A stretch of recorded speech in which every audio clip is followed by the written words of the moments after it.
חדר הניתוח של העתיד כבר כאן. בבית החולים שערי צדק הגשימו את חלומם של כמה מהמנתחים חובבי הטכנולוגיה שיכולים להשתתף בניתוחים מכל מקום ועל כל גאדג'ט. כתבתנו לענייני בריאות מירי מיכאלי מדווחת. חדר הניתוח הזה הוא למעשה חלום של רופאים. ברוכים הבאים לחדר הניתוח של העתיד. אנחנו נמצאים באחד מחדרי הניתוח החדשים של בית חולים שערי צדק בירושלים. בבית החולים שערי צדק חדר הניתוח החדיש ביותר בארץ ואפילו בעולם החל לפעול אחרי 1.5 שנה של תכנון ולא פחות מעלות של $30 מיליון. המערכות האלה מאפשרות לנו במהלך הניתוח עצמו להיכנס גם למאגרי המידע של בית החולים.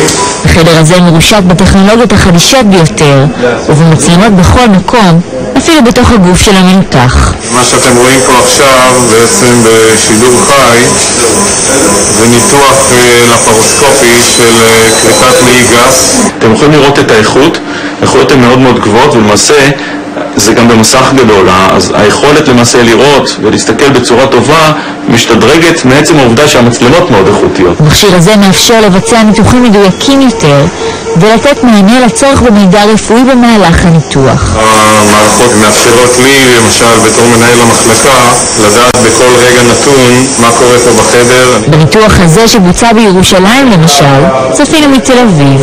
אם הייתי רוצה שרופא מומחה יטפל בי רק בגלל אותו רגע שמגיעים לנקודה הקריטית לקבל החלטה לחתוך או לא לחתוך, הייתי צריך לשלם הרבה כסף, אולי לנסוע לחול, לא כל אחד יכול לעשות את זה. המערכת הזאת מאפשרת צפייה בכל מה שקורה על שולחן הניתוחים.